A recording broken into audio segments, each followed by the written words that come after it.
Bueno, hoy llegó el día, el momento esperado. Voy a hablar sobre la teoría polivagal de Stephen Porges o Porges, que en el 94 desarrolla esta teoría y la presenta al mundo, que es maravillosa y se puede estar aplicando en modelos diversos, en modelos de coaching, de la terapia y, y también modelos somáticos, modelos de entrenamiento físico o abordajes corporales. ¿Y qué es lo que hace Porges? Básicamente trae algo innovador,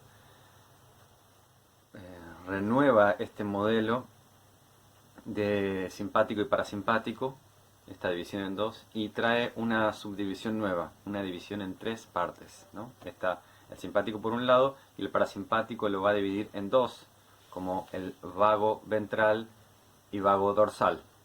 Cuenta Porges en su teoría de cómo, a qué recursos podemos acceder. Depende en qué estado estamos. Si estamos percibiendo amenaza, nuestras reacciones y nuestra percepción va a estar enfocado en lugares específicos, viendo gestos de la cara, interpretándolos más de una manera, y nuestras reacciones van a tender hacia un lugar. Y habla de una forma de reacción, incluso cuando, cuando hay una amenaza grande, muchas veces se habla del cierre, ¿no? Como un completo cierre del sistema o parálisis, como una forma de respuesta. Siempre esta teoría nos habla de cómo el organismo dentro de los recursos que tenemos, encuentra la manera, la forma más apropiada para actuar. Entonces esto es como biológicamente tenemos ese condicionamiento que va a expresarse en nuestra conducta social. Enumerando de arriba hacia abajo, la primera respuesta ante el peligro es activar el sistema vago ventral, que nos va a hablar de nuestra enseguida pedir ayuda, buscar comunicarnos, buscar autorregularnos, conexión con las otras personas. Esto que buscamos no vivir en soledad la situación conflictiva, y todo este sistema va a poner nuestro foco en las señales mínimas de los gestos de la cara para transmitir y leer la información, de sentirnos comprendidos como mamíferos también, ¿no? Y autorregularnos por ejemplo, con la respiración, eh, autorregularnos dentro de los recursos que tenemos para buscar la solución a esta situación de peligro o alarma, de alerta. Es decir, que en este primer sistema que regula los problemas, la crisis o el peligro, la sensación de amenaza, va a depender de que tengamos, yo dije los recursos, y él va a decir un apego seguro, un apego fuerte, un buen apego saludable. ¿Qué quiere decir apego en el contexto de que cuando en nuestra infancia se haya desarrollado una buena relación para expresar nuestros sentires malestares y que fuimos escuchados y recibimos contención, y eso nos va a llevar a un nivel de sociabilización en el que cuando tengamos una crisis de adulto, ese sistema va a funcionar de esta manera. Eh, mientras más fuerte haya sido ese apego sano, más puedo usar ese recurso para generar la resiliencia, la resignificación, para poder autorregularme desde el punto de vista social, charlando, sintiéndome contenido por otros, conectándome. Es también como un poco el que empieza se trata también la empatía y la compasión en este plano. El sistema es voluntario, ¿no? Voluntariamente tenemos estos recursos de buscar una distracción sana, una forma de autorregularnos, por eso nombré la respiración también, o cualquiera de las formas de estrategias mentales que tengamos para volver a regularnos. En el caso de no poder, o de no tener esa memoria de habernos sentido de niños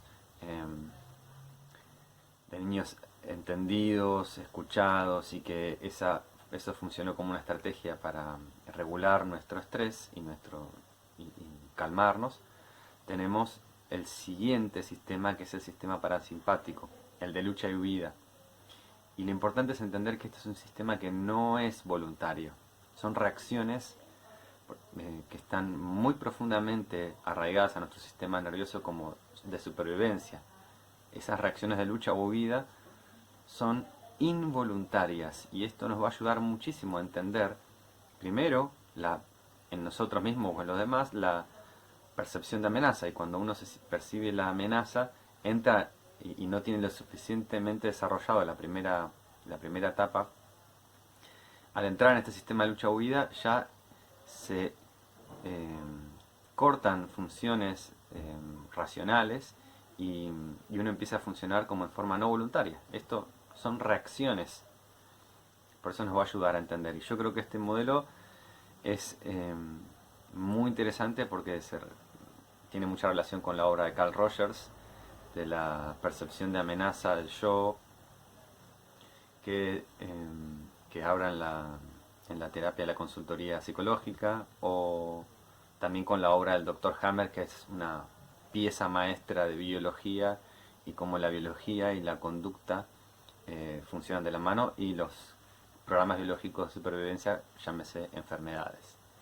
Cuando se activa este sistema de lucha-huida, la persona va a reaccionar con reclamos, con insultos o de forma hiriente para atacar, o realmente escapando de la situación a como de lugar, escapando literalmente o no literalmente, escapándome, evadiéndome, yéndose de ese lugar con lo cual considera que no tiene los recursos, entonces va a optar por huir.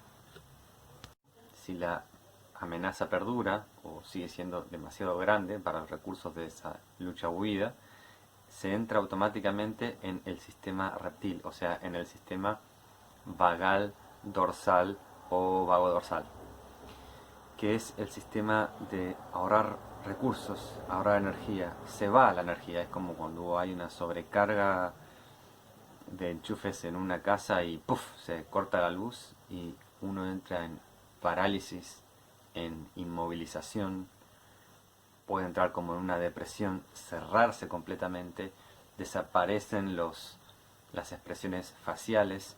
Es el momento en el que se apaga todo y uno, como inconscientemente, porque se entra también en forma involuntaria esto, se apaga el sistema, se cierra.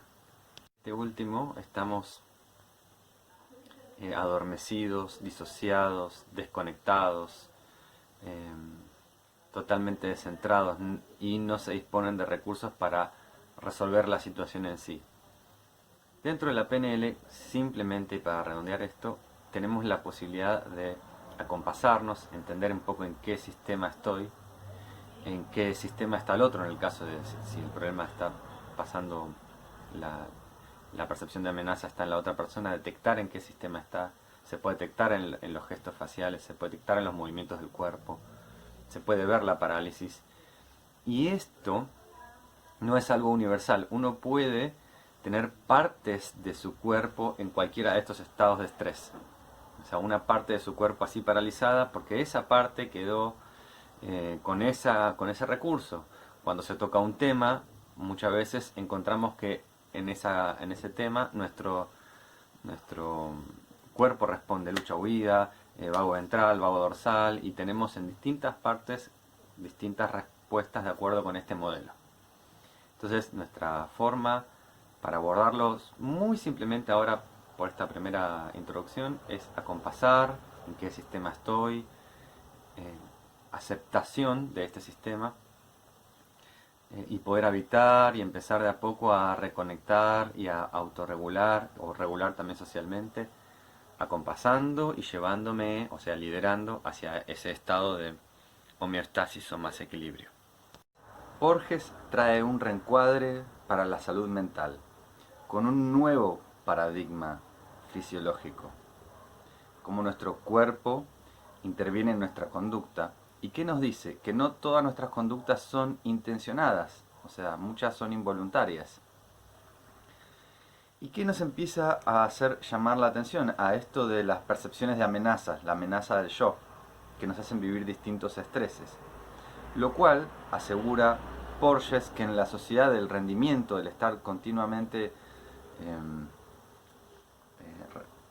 superactividades, en super respuestas, y más creo que critica el tema de las evaluaciones, cómo dañan al sistema nervioso manteniéndolo en un continuo estrés, estar rindiendo y rindiendo y estar rindiendo ante la sociedad, ¿no? Ante una sociedad del rendimiento.